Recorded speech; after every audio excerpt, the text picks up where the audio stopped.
दोस्तों, आज हम दुनिया के सबसे बड़े मोटिवेशनल स्पीकर श्री कृष्ण के जीवन जीने की अनमोल सीखों को जानने वाले हैं, जिन्हें भगवान श्री कृष्ण ने भगवत गीता में बताया है। आज के इस वीडियो में हम भगवत गीता के उन 5 महत्वपूर्ण श्लोकों को जानेंगे जो हमें जीवन जीने की महत्वपूर्ण सीखों को बताते हैं। दोस्तों, श्रीमद् भगवत गीता केवल ग्रंथ ही नहीं है, बल्कि गीता हमें जीवन जीने का तरीका बताती है, जिसे हर इंसान को पता ही होना चाहिए। अगर आपको अपनी लाइफ में बहुत कुछ बड़ा अचीव करना है, तो आप कैसे अचीव कर पाएंगे? अगर आप एक स्टूडेंट हैं, तो आपको अपना मन पढ़ाई में कैसे लगाना है और कैसे अपने फ्यूचर गोल को अचीव करना है? अगर आप अपने जीवन में सब कुछ पाना चाहते हैं, तो आप कैसे पा सकते हैं? दोस्तों, हर इंसान को एक बार भगवत गीता तो जरूर ही पढ़नी चाहिए, क्योंकि भगवत गीता श्री कृष्ण द्वारा बोला गया ऐसा ज्ञान का खजाना है जिसमें आपके हर प्रश्न का उत्तर है। आइए हम भगवत गीता के उन 5 महत्वपूर्ण श्लोकों को सुनते हैं। दोस्तों, पहला श्लोक है अध्याय 2 का 47वां श्लोक। कर्मण्येवाधिकारस्ते मा फलेषु कदाचन मा कर्म फल हेतुर्भूर्मा ते संगोस्तत्व कर्मणि। कर्म करने में ही तुम्हारा अधिकार है, ना कि उसके फल की चिंता करने का। और कर्म करने में आलस्य कभी ना करो। मनुष्यों को सिर्फ अपना काम करना चाहिए। कभी भी उसके रिजल्ट को सोचकर अपने माइंड को भ्रम में मत डालो, क्योंकि सिर्फ और सिर्फ तुम्हारा अधिकार कामों पर है, उसके फल पर नहीं। इसीलिए तुम अपना काम करो। अगर आप एक स्टूडेंट हैं, तो आपका काम पढ़ाई करना है, क्योंकि अगर आप असफल भी हुए तो आपके पास ऐसा ज्ञान होगा और आप कुछ भी कर सकते हैं।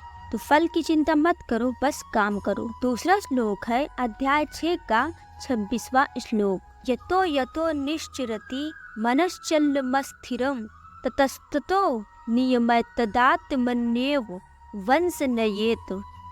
जब जब मन चंचल होकर भटकता है, तो तुम उसे वापस नियंत्रण में ला करके अपने आप में स्थिर कर लो। इस बात का सीधा सा मतलब है कि अगर आपका मन काम करने से भटक रहा है ना, अगर कोई भी काम है आपका, तो आपके मन को आपको नियंत्रण में लाना है और अपने आप में स्थिर कर लेना है। मतलब अपने मन को अपने नियंत्रण में लाना सीख जाओ। अगर आपका मन पढ़ते वक्त भटक रहा है, तो आपको यह करना है कि उसको वापस पढ़ाई में लगाना है, उस काम में लगाना है, क्योंकि मन की प्रकृति है भटकना। तो आपको अपना मन वही लगाना है जहाँ पर आपका बेनिफिट हो। मन को बार बार प्रैक्टिस करके अपने वश में लाना है। इस श्लोक में भगवान श्री कृष्ण कहते हैं कि आपको अपने मन को नियंत्रण में लाना है। श्लोक 3 है अध्याय 18 का 45वां श्लोक। स्वे स्वे कर्मण्योभिरत संसिद्धम लभते नर स्वकर्मनिरत सिद्धम यथा विन्दति तच्छृणु। अपने अपने कर्म में लगे रहकर प्रत्येक व्यक्ति कामयाब होता है। मतलब अब इस प्रत्येक व्यक्ति में हर व्यक्ति आ गया। हर व्यक्ति, वो चाहे जिस धर्म का हो, गरीब हो या अमीर, इससे कोई फर्क नहीं पड़ता, क्योंकि अपने कर्मों के द्वारा उपासना करते हुए मनुष्य सिद्धि पा सकता है। अगर आप अच्छे कर्म करोगे, अगर आपको भगवान की सिद्धि पाना है, तो आपको परमात्मा की उपासना करनी होगी। आपकी लाइफ में आपका कोई भी गोल है, तो सिर्फ उसी के बारे में सारे कर्म करना है। आपका कर्म ही आपका भगवान है। भगवत गीता में कर्मों पर जोर दिया जाता है, क्योंकि हम इस धरती में आए हैं, यही हमारी कर्म स्थली है। यहाँ आपको कर्म करना ही। अगर आप कुछ ना करने के बारे में भी सोचते हैं, तब भी आप सोचने का कार्य कर रहे हैं।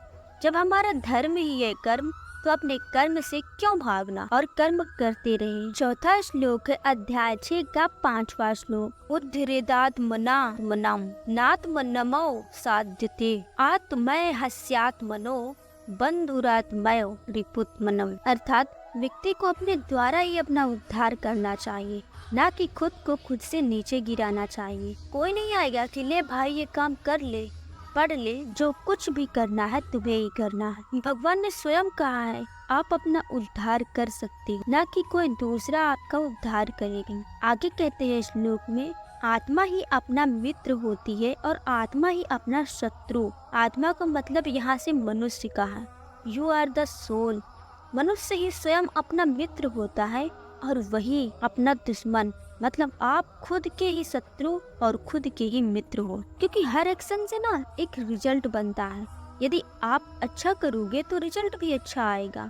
अगर आप नेगेटिव काम करोगे तो रिजल्ट भी नेगेटिव आएगा। तो अपने द्वारा ही मनुष्य का उद्धार होता है। 5वां श्लोक, अध्याय 18 का 98वां श्लोक। मच्छति सर्व दुर्गड़ी मत प्रसादात ऋष्यसि अथ चेत्व महंग कारण प्रोस्यसि विंगच्छसि। आत्मा को यह नहीं सोचना चाहिए कि वह किसी भी प्रकार से ईश्वर से स्वतंत्र है। यदि हम मन को स्थिर रहकर उनकी पूर्ण शरण ले तो उनकी कृपा से सभी बाधाएं और कठिनाइयां दूर हो जाएंगी।